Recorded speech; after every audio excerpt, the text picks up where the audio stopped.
Grace is not doing the things you've kept doing and then asking for forgiveness. Grace is you understanding that God sent his son to take that stuff that you're doing so that you don't have to keep living this way. Like, you are empowered to not live in this constant perpetual state of sin that you're in. Like, you can be redeemed, you can be saved, you can be set free. And grace is the concept that I think most people, when they get it, it changes their world. I'm Jessica Jernigan. I'm a wife, a mom, a children's pastor, a publisher, and an author. I have come from a long, long line of ministry extraordinaires and cannot wait to share with you my faithly story. Welcome to Faithly Stories, the podcast that brings you inspiring tales from conversations with church leaders as they navigate the peaks and valleys of their faith journeys through their ministry work and everyday life. Join us as we delve into their challenges, moments of encouragement, and answered prayers. The Faithly Stories podcast is brought to you by Faithly, an online community committed to empowering church leaders, pastors, staff, and volunteers. Learn more at faithly.co. Get ready to be uplifted and inspired as we unveil the heart of faith through stories from the front lines of ministry on the Faithly Stories podcast. Well, thank you for having me. I appreciate it. How did you connect with Alicia? So I met her at the Orange Conference in April of this last year. She was one of the vendors, and my husband and I, and then our youth pastor and his wife were both there.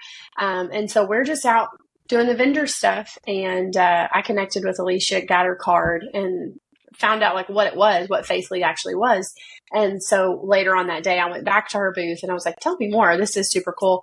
Because obviously I'm very aware of LinkedIn and know that life. But this is just a really neat approach to connection in the ministry world, which I've been doing this my whole life. Essentially, my dad was in ministry, still is. He's our pastor, and my grandpa was in ministry. So I really do come from the legacy of ministers and doing this thing full time. And it's a thankless job and it's a lonely job sometimes. And so I really loved what Alicia had when we first met, of just getting connections of even people that just understand. They don't even have to have the exact same underlying beliefs on everything. It's just, we understand ministry is hard. And so very cool how we connected. And then we just ended up having a Zoom a couple of months ago. And now we're here. So super neat. Yeah, I understand. I was a pastor for 10 years before I started coding. Yeah. Wait, so what booth were you at?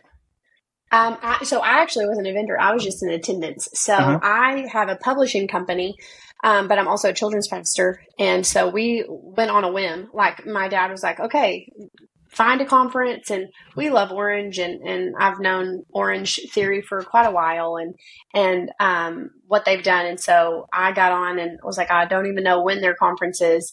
And it just happened. Like, I planned it in like a month, and we were like, let's go. And so we just, again, came on a whim.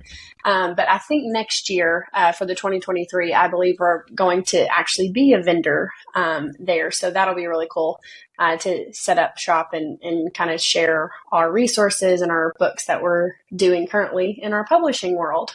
Do you ever listen to Joe Rogan? Yes. Yeah. I love Joe. So this is us. Yeah, he's just super casual and authentic in himself. And that's I realized, what I think the world is looking for.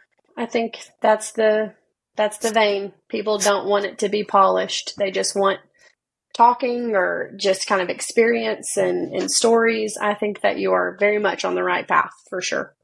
Yeah, something I've been realizing more and more in a digital age where there's just so much information now, and a lot of it is just opinion, like people are wanting to connect and like on a heart level. And when you genuinely express yourself and become vulnerable, there are other people that like can relate to you, and then that's what's most attractive. So yeah, I just wanted to say that's the part, is that people can say, oh, I didn't know I was the only one, or I thought I was the only one that felt that way, and now I'm not. So it definitely opens up the opportunity for conversation and for healing too. I mean, for people that have gone through tragic things, they can always find someone who's been in that and doesn't even I don't necessarily need to preach at you. I don't necessarily need to tell you all this great insight.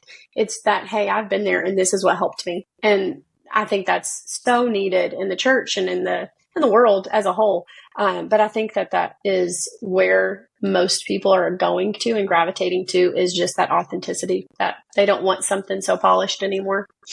Yeah, so it's actually out of my own personal necessity too. It's because I lived this life where, like, people said I was crazy, right? Like, because you got to conform, that's not going to get you anywhere. And then I always felt crazy until I started sharing my story, and you see it in people's eyes, like, oh, you too? And I was like, you too? Did? Yeah. Where have you been? And I feel like, why did you tell me? Yeah, like, that's exactly right. We're so conditioned, because again, in this world where, like, the outside is everything, obviously you want to project this thing so that you seem valuable. Yes. But the value is actually in the inside. And if we just kind of pull down the walls, we realize we have this common thing of, like, just hurt and suffering.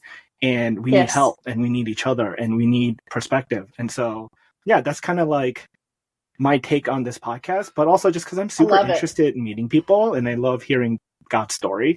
Because every time I hear someone... how did you get here? Absolutely. How did you get here? That's so true. I love that. That's amazing. I think that this is going to do very well. Because like I said, I think people need that, and people desire perspective, and without even telling others, like they might not know that they need perspective, but just sometimes when we can kind of get out of ourselves and kind of go to that aerial view, when you see completely different and get that almost kingdom perspective too, of I don't have to see what's exactly in front of me. I can see further on down, or I can assess the entire situation as a whole. And I think that just helps with the faith journey, because it's a journey.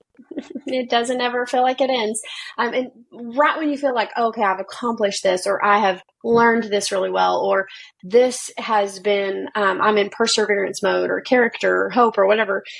And then this next thing happens, and you're like, oh, come on. And so it's just kind of this one thing after another, some really good, some incredibly difficult, but at all of it, at the very end, you kind of look back and say, okay, this is why I went through this, or this is what God turned around for good when the situation didn't look so good. So I love it. That's exactly why I'm writing a book, because I realized I need to get this on. And it's funny because you have a publishing company. And it's true. I know a girl. So that's actually my transition of, like, I was, doing a little research just because I wanted to be a little prepared. Yeah. Could you tell me more about your Abounding publishing and how you got there, and what was your story? It is a very cool way that we got to where we are. And even I tell people, like, had anyone told me, 5 years ago, you're going to have a publishing company, I would have laughed at them. Like, that is not me. I have no idea where to start, how to do this. But like I had mentioned, I have been in ministry my entire life. I was birthed into it, essentially. I think my dad started, he started his first children's pastor job when I was very young, probably, less than 5. So this is the only life that I've ever known. There's been some really hard years, some barely making it because ministry doesn't always pay great. And I'm the second of 6 kids. So there's lots of siblings in the mix. My mom stayed at home. That's what she wanted to do, was be a mom. And she was really good at it. We got to stay home with her, my dad in the ministry side of things. And so just how we got to the point of the ministry side is the Lord in and of itself. But through all that, I saw a lot of things growing up, specifically in children's ministry, and how kids have changed so drastically. They haven't, like, their insides have always stayed the same. They always desire the same thing, but their exterior world is vastly different. When I was a kid, and then when I was a teen, and now that I have my own kids. And so I've been in children's ministry, been in the creative side. I've been in the difficult minister side. I have been with the people. I've been the mentee and the mentor, and I've done all of this stuff. And I think it was about 6 years ago, my oldest brother, he's kind of our entrepreneur of the family. He loves to start businesses, and he's very good at that. And he's very leader mentality, and he's got all these things going. And he said, I want to start a publishing company, and I think that we can get books into the world with, biblical foundational truths, application that kids can use, that these are good books. Not that we're the only ones doing it, but we can also provide this resource to families. And so I was coming on as a contract employee. I was going to be the contract author. I was going to write till my fingers couldn't write anymore. And that was my dream. I was like, that's where I'll fit for sure. I'm in. And through a process of a devastating flood in their life that should have killed them even, it was just an incredible thing that God rescued them from. They had lost everything, and it kind of gave my brother just this perspective. I remember when he called me one day and he was just like, everything has shifted in my life. Like, I mean, I thought this was the road that I was on, and turns out, I'm staring at this thing face on and going like, what do I do now? And he started his own contract. He's a general contractor now. He started his own construction company. And then he said in this phone call, I'm giving you a publishing company. And I was like, I don't really know what to do. Even to the point where I Googled how to start a publishing company. And because I was like, this is so out of my element. I have absolutely no clue what to do, where to start. And it has been about almost 3 years of investment and prayer and tears and all the things. But at the end of this, on the days that my why is the only thing sustaining me, because it's not the, incredibly fruitful capital in the business or the amazing marketing that I am doing or all of this, outside stuff. It's this, why am I even doing this? Like at any point in time, I could give this thing up and be like, I can't, like, this is outside of my reach. And I think it's good to stay outside of your reach sometimes, because then that whole entire, I get to trust Jesus comes into play. Like, I'm at my last straw. I don't know what else to do other than to rely on you. So I am at the point of what is my why? And it is simply to provide all of this knowledge base that I have in the ministry world, in children's ministry, with people, managing people, and going, all that they want, truly all that they want, is someone to care enough about them to say, this is how you do this. Like, they want to teach their kids the Bible. They want to teach their families the things of the Lord and spiritual concepts. And when they choose that, like, they're all in. But sometimes we don't have the availability, or we don't have the resources, or we don't have the time, or we just don't know. They just say, I don't know how to teach my kid this thing. So how do I team up and partner with a parent? How do I partner with a kid and say, hey, here's a book about purpose? Because there's going to be times in your life that you might not understand why God gave you the gift that he gave you. But let me give you a donkey who can help you understand it. And Daisy Donkey is all about using your gifts. Here's a tire, an unconventional way to tell someone about gifts and callings. But here's a tire named Willie. And even though on the outside he's so cute and so fun, and it's a great book. And at the end of the book, and you're going, oh, that makes sense. I just needed it to be tied in some way, in some format, in some media, to tell me, like, this is what God has called me to do. He's never steered from it. I've always had this calling on my life. And so these are important things. Like, it's more than, of course, we know the underlying thing is tell them about Jesus, tell them what Jesus did for them. Why are we here? What's the gospel? What's the Great Commission? But what then? What happens after that when we have that understanding of Jesus? What about calling? What about purpose? What about, anxiety? What about these situations I'm going? What about loss? What about grief? What about all of these things that people have questions about? How do we resource the family with tools and things to say, if you're going through this, then do this. Or if you're going through something, here's really good things that you can pull from to be able to do that. So, with Abound Publishing, we have grander ideas of, all these things that we want to go and do and how we want to impart this stuff to people. But ultimately, our goal is that the parent or the grandparent or the child would read this thing and say, oh, yeah, it's not so complicated. Oh, yeah, this is something attainable in the sense that I can remind myself that God's created me with purpose, with calling, with giftings, with things in mind. And that's our heart, is that parents would be free from what you talked about earlier, free from this facade and free from this outer feeling that they have to earn this value or earn this spot in the world, or be someone that they're not, or put on this act. And that's kind of what we're wanting to strip away from providing them a resource, is saying, like, listen, at the end of this, the journey to Jesus is super important. And this is another way you can get there. This is an additional step or additional resource that you can have, because this thing gets a little tricky sometimes. It can be a little overwhelming. So that's who we are. What we want to do mainly is just provide things for the parents and the grandparents and the children to say, Jesus is with you and he's never going to leave you nor forsake you. I love that. I love centering around purpose, because, like, Faithly is essentially a startup, right? And so we're feeling so many pains.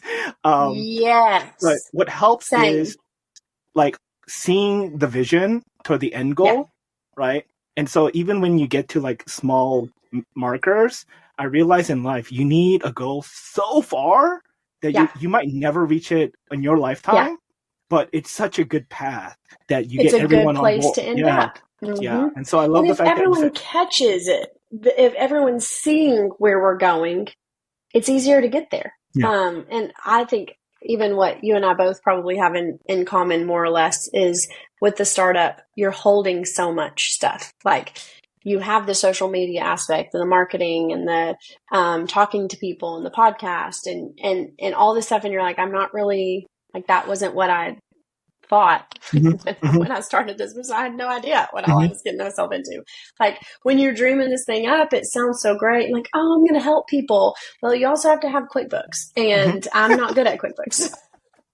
Yeah. Like, I don't really care about my books. I should care about my books. So how do I care about books and care about the books that we're writing, QuickBooks and just regular reading books? And that is, I think, the hardest part.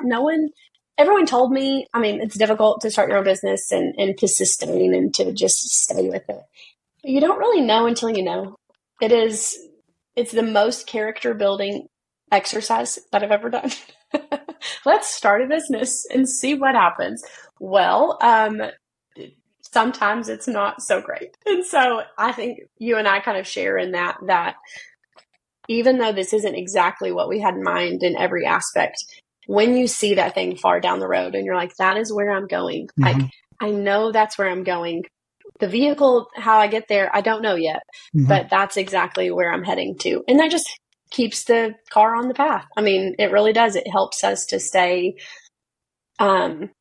maintaining structure and maintaining hope and keeping the vision. And it also helps, like, with, I'm not at this point, but like, even with hiring or contract employees, like, when they catch the vision, it's very easy for me to hand over this book and say, okay, can you do this next part? Because they love what we're doing. And that makes it a lot easier than just someone who's doing this for a job and doesn't have, any kind of vision for this company.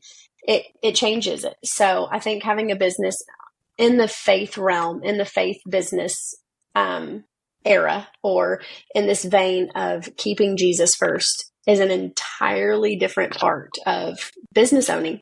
And it's sometimes difficult. For sure, sometimes difficult.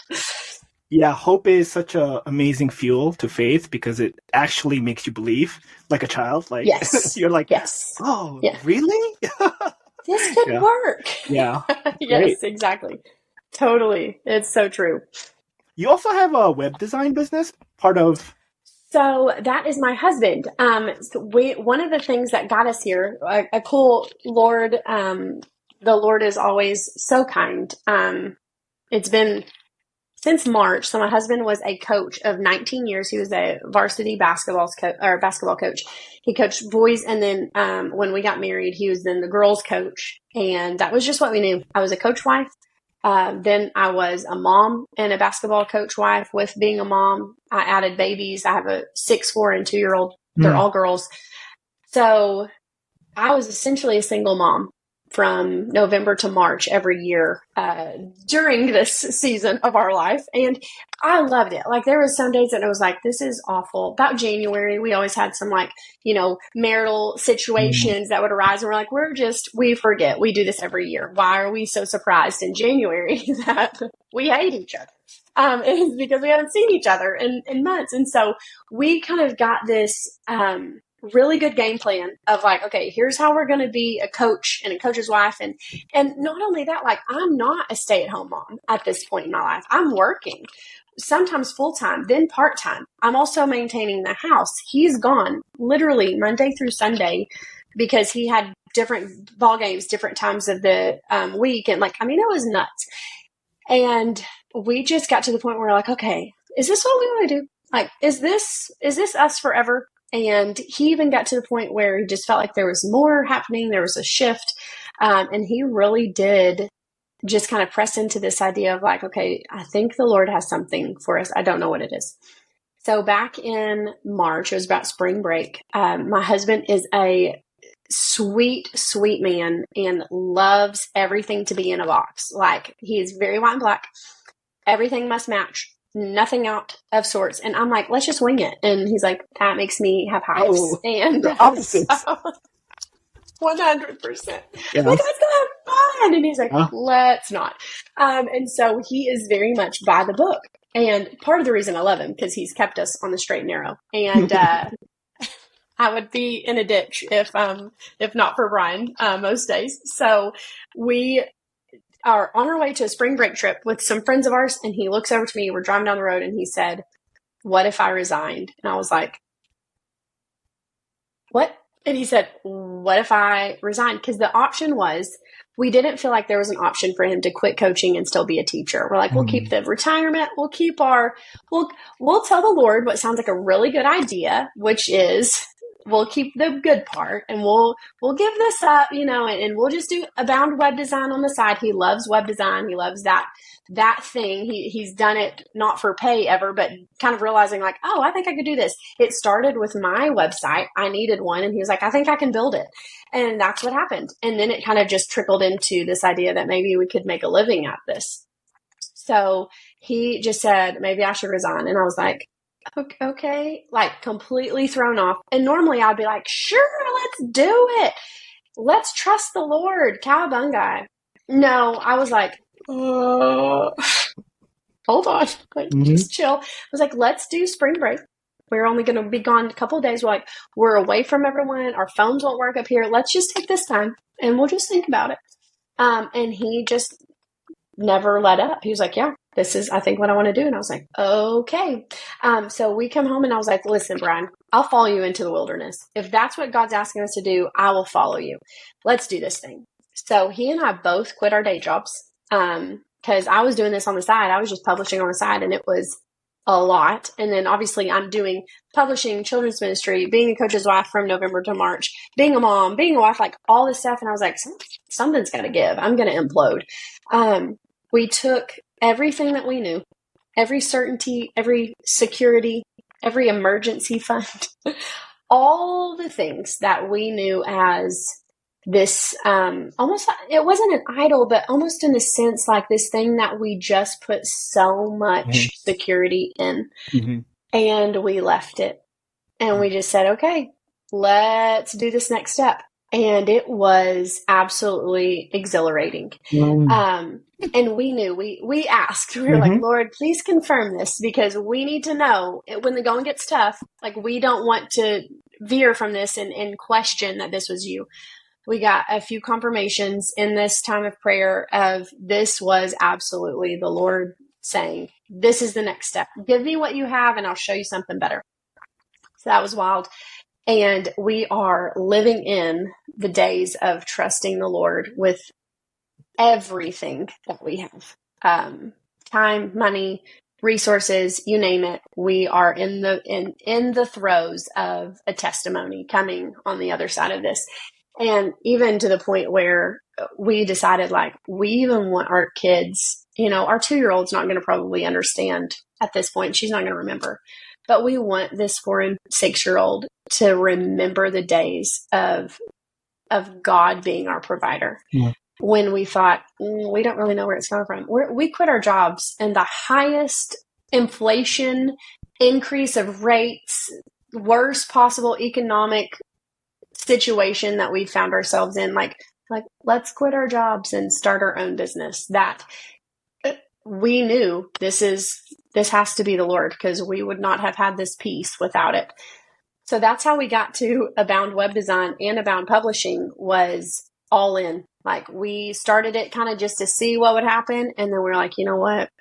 It's more fun to do it this way. Like, it's more fun with the Lord if you just Amen. obey. And, you're preaching. Oh, you're feeding my soul right now. Keep talking. If you'll just jump, just do it. And even that's what I told him. I said, I have to believe that even if we jump and fall flat on our face, that God's the healer. I mean, like, we're good. Like, it's fine. Even at the end of this, like, if everything goes bad, we're still redeemed, and it's okay. So there's been days that he's had to help me, and there's been days I've had to help him. And I really do think have grown stronger in this. And he even said, like, I feel like my character and, perseverance has increased in ample ways just from starting this company and really saying, like, it all falls on me. Because even in this industry that he was happy, but just not fulfilled in a way in the last several years, but he knew every month he was going to get a check, it was not hard to trust, because, well, we know we're on salary. And so that, even taking that out, it kind of settled in of, okay, God, like, we need manna for today, or we need something in this, and just not wanting to stay in Egypt and, moving into the promised land. But like, there is a time of walking in that wilderness where we go, okay, I don't know where this next thing is coming from. I don't know how you're going to provide, but if I can trust you for salvation, if I can trust you for, delivering me from whatever it is, I can trust you to provide. That's who you are. That's your nature. So it's been a fun time, and lots of prayers and lots of tears, but ultimately at the end of this, just remembering that if God is asking us to do this, God will sustain us in it. Amen. So, yeah, in tech, it's called the golden handcuffs. It's like they give you so much security and certainty that you're kind of stuck of like, oh, I can't leave this. But the people that leave is people that have this like grand dream, and like it would kill them not to do it. Do you know what I mean? And I feel like God places that purpose in us. And it's interesting because, like, right now, where I'm in my life, I've always thought about like the leap of faith, and the illustration is always, I mean, Tim Keller uses this a lot, where you're like falling down a cliff, and faith is just you like reaching out and grabbing the branch, right? But now I realize, understanding the physics of gravity a little bit, I'm going to get a little nerdy here. I like this. When you're in free fall, you get to a terminal velocity where you're kind of floating, right? And if you close your eyes, you would not know that you're falling, right? It's only when you open it and you look down, that perspective. That And so my thing is like, oh yeah, like I trust if I get splatted that God will resurrect me, or that he's so good, he'll give me a soft landing, right? Yes. That he is like my parachute, or like a swift of wind or whatever. And I was like, oh, but taking that leap is so scary. But once you do it and you get to that terminal velocity of freedom, it's so freeing. Yes. And I don't know how I ever lived any other way than just like, oh, every day I'm trusting the Lord. That's even, so I was having this conversation this morning, actually. And I was like, what's crazy is there was a time in my life when I felt like, and I don't normally tell this story. This sounds like, oh, wow, that's so fancy. But I think for this conversation, it's relevant. On my Facebook memories I got on today, and 13 years ago, I knew that the Lord was asking me to give my car away. And I mean, 13 years ago, I was young 20s. I wasn't married. I had no concept of this, but I remember sitting in church, and I remember the face of the 16-year-old kid I was supposed to give it to. I remember it was the wildest thing. And the thing about it was I learned so much in 2.5 weeks from telling the kid's mom, like, hey, I know this sounds crazy. I would like to give your son my car. And she wept and wept uncontrollably. They had just lost, she had just lost her husband. Mm. He was a car guy. And she had no idea how she was going to get Sean this car. Well, he was turning 16 in like a week. So I hear from the Lord in church. He turns 16 that next week. She has no idea how she's going to get him a car. He's wanting a Mustang. Guess what I drive? A Mustang. And because they were car people and he loved this certain type and all this stuff. And it was absolutely the hand of God from the time that I did it to the point that I handed the keys over and wrote the bill of sale. Well, I was like, oh, I need a car. I am not a good biker, nor do I want to walk everywhere. Not in the place that I'm in. I don't have public transportation options. Gotcha. So I'm going to need to get a car. And in the process of this, I had talked to a relative and I was like, hey, I'm needing a car.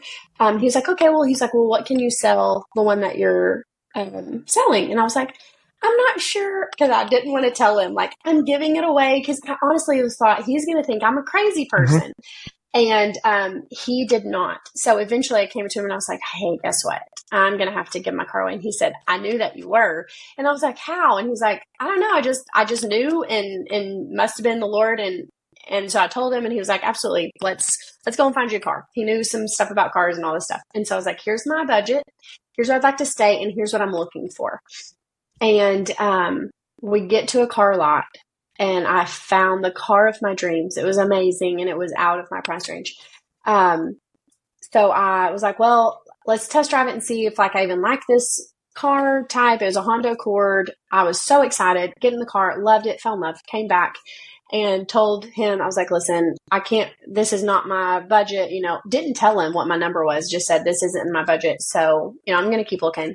He said, listen, I've had this car on the lot for 90 days and I've got to get it off of here. I'll give it to you for $9,000. And that was my budget. That was my number. Wow. And I was like, okay, I'll take it. And it was absolutely the provision every step. But I think sometimes we only think, well, God, do you see me? Well, guess what? He also saw the boy that I was giving the car to, the mom of that son who's in worry and wonder and I don't know how I'm going to make ends meet. He saw the car dealer who needed this car off the lot and, that was his maximum day count. And all of these things, he saw my grandpa who I had asked about the car and his faith was encouraged based on me telling hey, I'm giving my car away. So all this stuff. And now I have this rock. And now I have this memorial rock where I can stack my rocks and say, God, look at all the times that you came through for me, that you did provide. And when we have that first story, sometimes the first story is the hardest when we have that first testimony because you don't have anything other than you would think the word of God would be enough. You would think that all the words from other people and the fathers of faith and all the ones who have gone through stuff, no one in there bought a car or sold a car, but they had their own car-like stories. And that is the hardest part is going, okay, Lord, I know you've shown up for me before. What does it look like when you show up for me? It might not be as big as a car. It could be a small thing that God completely intervened. I remember sitting at I think I was at the Target parking lot. I was pregnant with my second born, and I immediately felt this overwhelming fear about a cord being wrapped around her neck. And I was sitting there. I was about a month out from having her, and I was like, you know what, Lord, no. I said, if you have brought this to me, then you're good enough to take this and take care of her, and she's yours. I am covering her. We don't have any problems. I'm good. I dealt with it right there in the parking lot. Well, lo and behold, she is delivered and my mom and husband were both in there and kind of panicking. I didn't know anything different, but they told me later after she was fine and all that, that she came out with a cord around her neck. And my doctor was incredible and fixed it. Well, one of my best friends was in the waiting room and she texted me a day later and she said, "Hey, did Sloan, she said, did Sloan have cord trouble?" And I was like, "Yeah." And she said, "I was feeling that in the waiting room. Like I just kept seeing it and I just kept praying." And I was like, "Thank you for, like what a testimony to me as well that I have people in my corner praying for me and lifting us up." So it's not hard to find the faithfulness of God. But it's kind of like digging for diamonds. Like anyone can find dirt, but you have to go dig for diamonds. And that is where we are. And especially in now 2023, like when we're taking these leaps, when we're in that free fall going, "Okay, Lord, even though I don't know if I'm going to crash and burn, I have no idea if I'm going to have a soft landing or if you're going to have to resurrect me in some way. I know before I've seen your hand of faithfulness in my life, and I'm cool to trust you still with what I have right now." So it's so much easier said than done too. Like you're in the middle of it, as you know, starting this whole entire venture and going, "I don't know. I have no idea, but I am bold enough to ask for what I need and to come to you and to trust that you see me and you see everyone else that I'm with." So I just think it's an opportunity to trust the Lord and to be steadfast in our faith, but it is not without some tears. That's for sure. Definitely cried a few. Yeah. So what I'm learning more and more, that faith isn't here, it's here. Like you have to experience it, because without that experience, it's not real. It's theoretical. Yes. And like even in this venture with Faithly, what's been helpful is talking to a lot of people who've done it before us, right? So we see kind of their pathway, and not to say we follow it exactly, but it's like, oh, I see where the pitfalls are and where the successes are. And so that experience and hearing it gives you the courage. And so even with the whole taking a leap of faith thing, I feel like most of my life I was taking like little jumps. So like when I was a kid, I would like jump off the curb, right? And then I would jump off like trees, but then it would get higher. And as I get older, I would get bolder, right? And take a bigger leap until I just embrace the free fall. Because I was like, "God, you got me." Because exactly. And like I have the experience in the small leaps that this big leap doesn't look so daunting. Yeah. And I think there is that thrill. I am a thrill seeker. I love me some roller coasters. Love them. I was like, "Please don't make me." Actually, when we were dating, we went to an amusement park. So funny. And he got on one and he was green the rest of the day. And I was like, "I'm so sorry. I know you warned me and I know you're really mad at me." And he was like, "No, I literally, you're never going to get me on another roller coaster." So love is blind. But I have to pick other people to go to the roller coaster and enjoy roller coasters. Maybe I love it because I know I'm still safe. Like I know you see the scary, crazy stories on the news. I don't think about those. But I do think like even in this thrill, like I'm going to have an emotional reaction when this thing takes off, whatever it does, if it's upside down. But I know like I'm cool. I'm secure. Like what's the worst thing that could happen? And so my approach is I like to feel that jolt of, excitement and thrill. But it would be completely different if I had never done anything, exciting or thrilling for me to just get on a roller coaster and be like, "Well, let's see what happens." I'm probably going to have an entirely different emotional experience.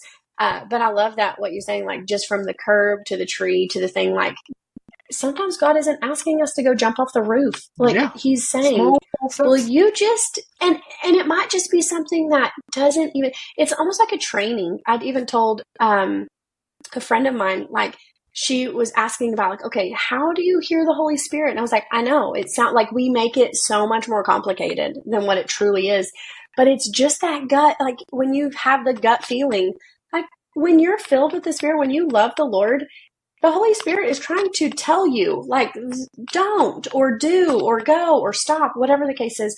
I said, we make it so difficult. I said, sometimes I truly do think that the Lord speaks to us to see if we're listening. Like, there's not anything on the other end. It's not like, "Well, you didn't listen and I'm going to, beat you over the head with a baseball bat." It's, do you know my voice? Mm-hmm. Do you know if I'm telling you? Like, that is why in the middle of the jump, if you have this thing that goes back and says, I know your voice and I know you told me to do this.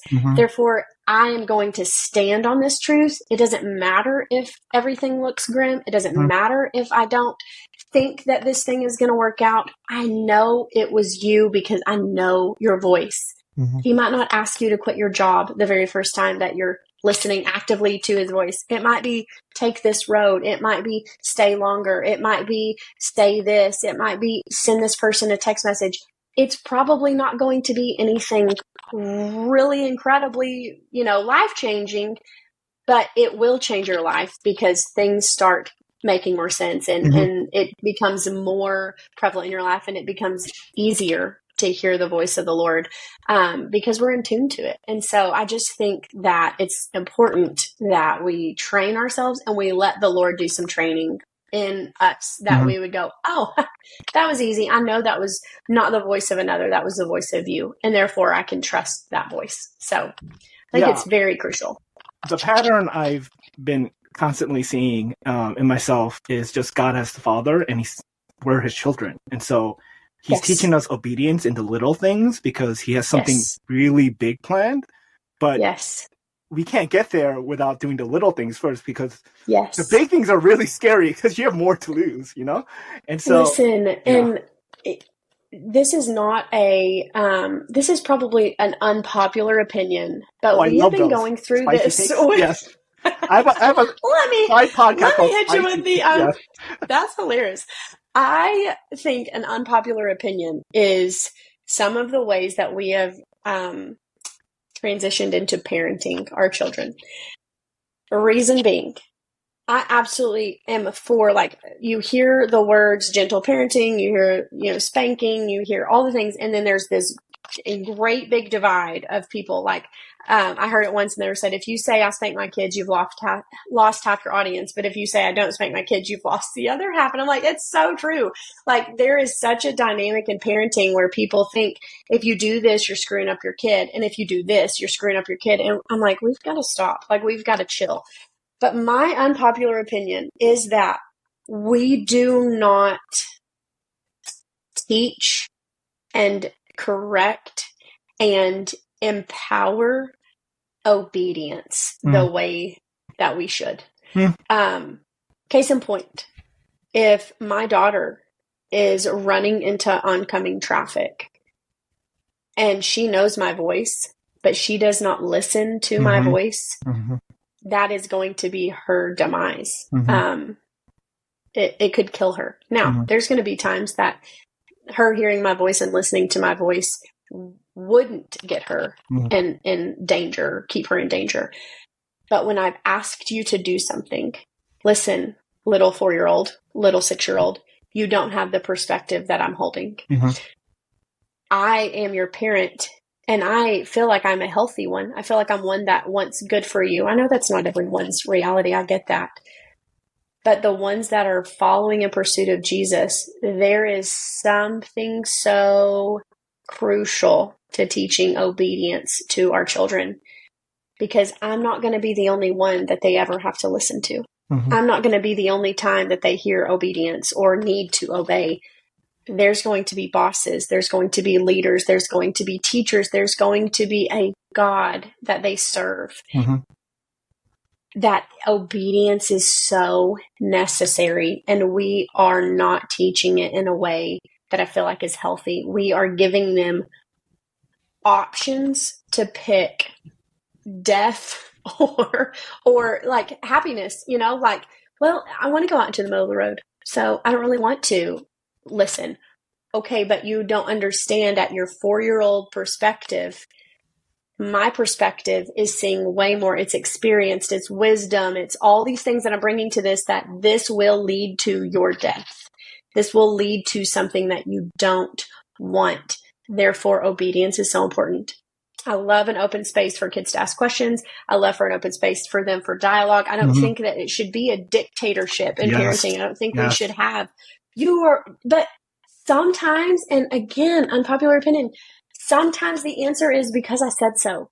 Like, it's not, let's have a 30-minute, debate about this and figure out why I asked you to do something.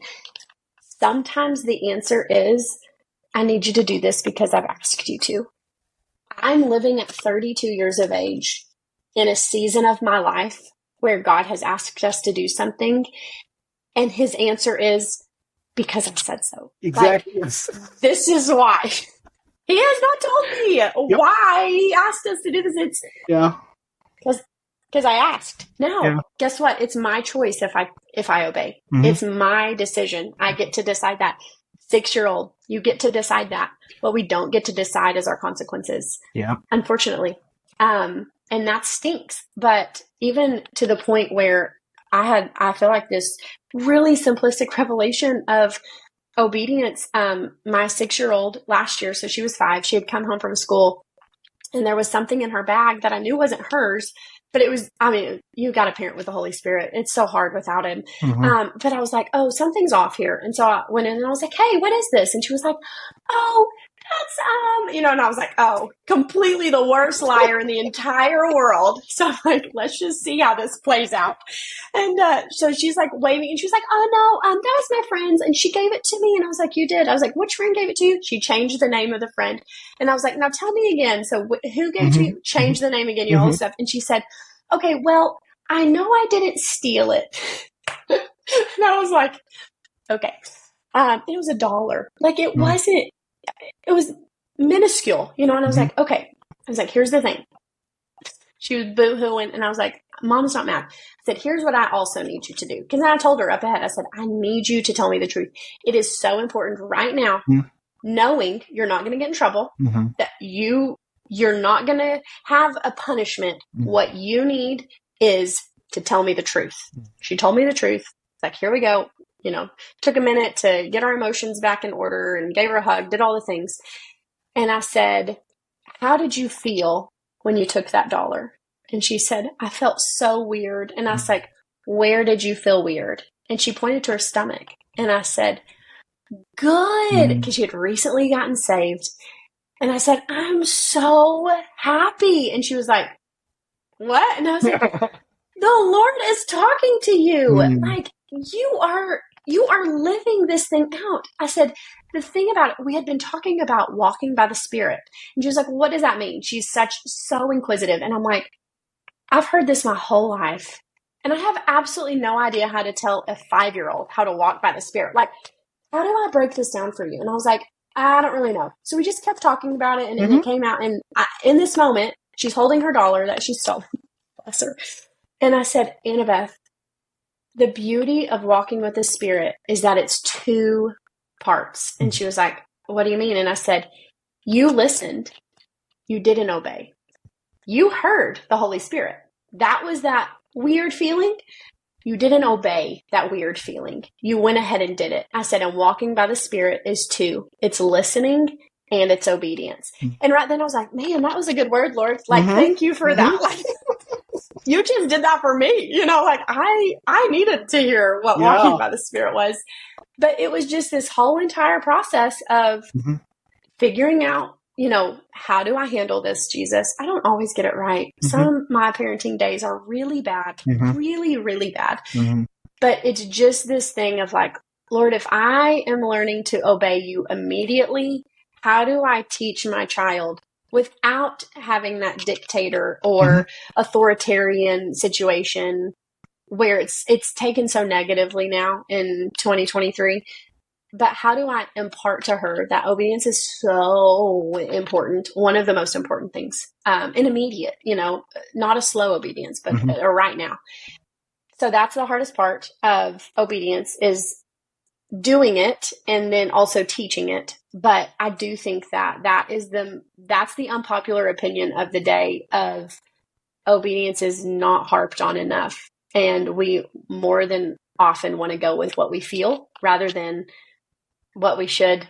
And we think we can justify it. But sometimes the Lord says, because I said so. And that has to be enough. I would add, I think that's just a byproduct of listening to the wrong people and then getting hurt. Because another thing I'm learning a lot is relationships really just comes down to trust.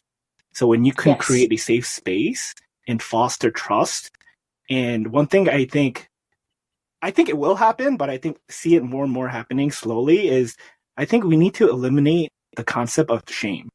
Like, Absolutely. we turn guilt into shame and then we punish when we're supposed to take the guilt and say, hey, feeling bad is a good thing because you want to feel bad it's about conviction. the bad things. Yeah. But then if you take it to the Lord, he takes your guilt and all your mistakes and gives you back a new heart and a new conscience and forgiveness, and he will work it out. Like, there's so many times, like you said, I have many, many bad moments, public bad moments. And, you know, for a long time, I was like really like heartbroken about it because a lot of it is like I couldn't help it was who I was in the moment, right? Yes. But I see so much good that God is doing out of it that I've learned and people have moved on and like flourished that I was like, man, even in my most worst moments, if I can just lay it down before the Lord and say, I'm sorry, use it. Yes. Use this waste because he makes something out of nothing, so he'll take the bad and make it good. And so so I love what that's his nature. That's his nature. I mean, that's again, if the 6-year-old, if your children, if my children, if the children that we're imparting to and helping in any way, if they start seeing this, we do have a new move in the ministry world, in the church world, that it shifts because kids are not just getting talked to, they're getting talked with. And so they can ask the questions, they can be vulnerable, they can steal $1 and it not be the end of the world. You know, it's not that tragic. Now, we had a consequence. She ended up having to write a letter and having to tell her friend that she stole the $1. And we even got to the point in this process, like she said, what if my friend doesn't want to be my friend anymore? And I said, I know. Like, what if? And then we have to have this hard conversation of our actions have consequences. And it stinks, but sometimes we can't pick that. Like, your friend gets to decide if she wants to be your friend.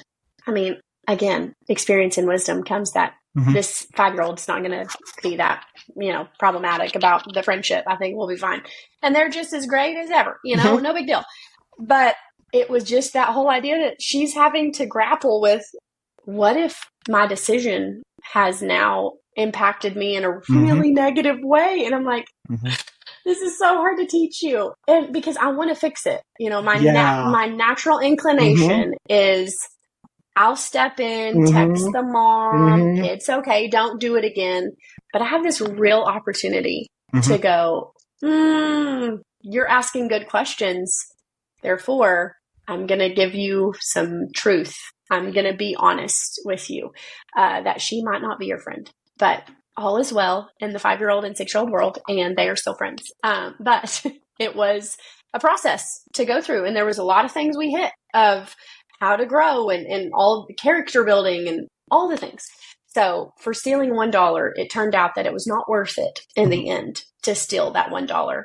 And we learned that. And any other way that I could have approached that might not have gotten that home and might not have hit all of the different things. But I think that's, again, as you said, like, there's so many options that I could have done this completely differently. But when we are walking with the Lord, he can take all of our things that we go, ooh, that wasn't good. And he can take them and make them better. He can restore them and redeem them because that's who he is. Yeah. And I think that takes the pressure off. That takes the shame out of the equation when we say, I have a God who, even in the midst of really, really bad decisions, he still sees me for who I am and not what I've done. He still sees me for the heart that I have and not this thing that, you know, I was totally slipped up or did something I shouldn't have done. So, and that's got to be a message of hope. But I don't know that enough people know this message of hope, that shame doesn't have to be a part of your story. It can be that God has completely redeemed and set you free from all the things that have happened. And that's why grace is such a bonkers thing, because like when you get grace, like it makes you want to obey more of like, wait, what? Oh, what? Because you're no longer afraid to fail, but you don't want to do the bad things. So you're failing at the good things, and you're like, oh, it's okay. You're empowered. Yeah. Yeah. It's exactly right. You're empowered to do the things that you're supposed to do. Absolutely. But again, we have taken grace and we've even murkied that water with how to, like, grace is not doing the things you've kept doing and then asking for forgiveness. Grace is you understanding that God sent his son to take that stuff that you're doing so that you don't have to keep living this way. Like, you are empowered to not live in this constant perpetual state of sin that you're in. Like, you can be redeemed, you can be saved, you can be set free. And grace is the concept that I think most people, when they get it, it changes their world. But that, like what you were talking about, like, to go like, wait, what? Are you sure? Are you sure that's right? And it is. And so kind of even hopping from one side of it to the other, when you have that revelation of what grace really is in your life, it can really change the course of your life. But that's the tricky part, is knowing, like, what is God empowering me to stop doing or convicting me of, to say, hey, you're better than this, and encouraging me to do differently by that. And where does the grace show up in that? So I think it's very, very important as well. Man, this is great. This was awesome. We're almost at an hour. 1 hour in. You have amazing stories. We'll definitely have you back on. Thank you. Yeah, that would be awesome. And that's what I said. I love this kind of stuff, like just sharing hearts and the authenticity and just, this is the vein. I love this so much. Love what y'all are doing. I have two questions. One is, what is your hope for Faithly and being on Faithly? Like, what are the people you're looking for or trying to attract? Great question. I truly think that when I heard about Faithly, and my initial thoughts were, this is going to be so good for people who need to find a job, but need to find more than a job. Like when people are looking for a connection or a network or someone that they're moving somewhere, or they just have a desire to get into the ministry. Of course, Faithly is the practical tool. I think that Faithly has the groundwork laid, and I think that y'all have the opportunity to be a network to people who don't know that they need other people. I think that in this state of where we are, specifically in the church, I'm only talking about the church, this competition and my church is bigger than your church, or we do things better, or we have events, or we have this or whatever. Yuck. Just yuck. And I hate it so much. And there's just this space in the world that we're in to go, this is not a heaven and hell issue. This is not a saved, not saved issue. This is a matter of opinion. And who's to say that we've gotten it all right anyway? I'm sure at the end of this, I'm going to say, I wasn't right. But I'm trying and aspiring to get into that place where I know what God's telling me. And why not ask the children's pastor at the next church over, hey, do you have anything for Advent? Hey, do you have anything that you do in February? Like, what are your resources that you use for a Wednesday night? Why wouldn't I engage that to say, we're on the same team? And here's the thing, even in children's ministry alone, I didn't go and recruit these kids. These kids came because their ride comes to church here and they can't be left alone at home. Like, I am not asking for us to go out and be like, we have to do the biggest and baddest and the coolest and all this stuff. I just have my kids because that's what the parents go to church. But I know that they're here for a reason. And the kids next door, they're their friends. The church down the street, they have people that are connected to this person. So why are we in competition? Like, what are we doing? And I just think it's so necessary for even more than just the small, intimate group of like my hometown. We have X many amount of churches. We'll all be in a Faithly small group. But even saying like, we're in Arkansas, y'all are in Oklahoma, you're in Texas. We're doing the same thing, but we're clearly not ministering to the same kids. You have yours, we have ours. But this is a forum that can help us to say, this is what we're doing. And I say, oh my gosh, I love that. Let me take that. Or this is what we've just got done doing. And here's how I changed it. Now we're all actually in this together. And we don't have to think like, oh, well, they did that cool thing and I'll never be able to do that. No, you do that cool thing. And it's okay. And that kid probably needs it. So I just think that on the practical side, it's very practical. But on the longevity side, I think it's going to connect people that didn't know that they were allowed to be connected because our world has taught us that each for his own, and ministry is lonely sometimes. And so having people to just connect to, talk about it, open up, dialogue, it's so necessary right now. Last question is, how can we be praying for you and your family? Oh, well, as you've heard in this last hour, as we catapulted off the deep end, I think just what we've even transitioned to in our prayers has been, if any of us need wisdom, let us ask. And that's what we need, like discernment to know what is good. And because I don't want to just do a good thing, I want to do the God thing. I want to do the thing that God's asking us to do, even if it doesn't make sense. And just erring on the side of prudence and common sense. But ultimately, Lord, if you are in the midst of this, we need wisdom to know, what does this actually look like? What are you seeing?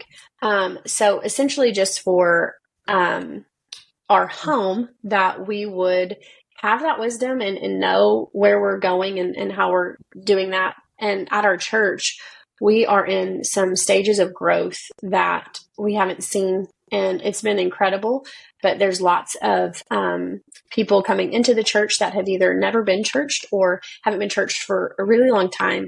People that have been in it for years and years and years, and like just this melting pot of all of this heart and excitement. And slow growth is good. We want slow growth because that helps us. But just to know, like, okay, what do we do? What's next for us? Like, how do we take what we've got, take these people and pour into them the things that you want? Is that it's more than just a show, that it's more than just a Sunday morning experience, but it's just their daily life. You know, it's just the thing that they always do. So both home and church, there's lots of growing going on, and sometimes growing pains are painful. So just that we would have grace and wisdom and just that discernment from the Lord to know, when is it him? When do we need to stop? When do we need to go? Well, it's been great talking to you, and connect with me on Faithly. I don't think we're connected because I didn't know who you were. I don't think we are. That's terrible. Yeah. Thank you for having me on your podcast, and we are not connected, but we'll do that now. I'll absolutely do that now. Okay. Thank you so much. That's it for the podcast. Perfect. Thank you for tuning in to the Faithly Stories podcast. We pray this episode gave you the encouragement you needed to continue on your journey. The Faithly Stories podcast is brought to you by Faithly, an online community committed to empowering church leaders, pastors, staff, and volunteers. The Faithly digital platform offers innovative and practical tools and resources to enhance connection, foster collaboration, and promote growth within the church and ministry space.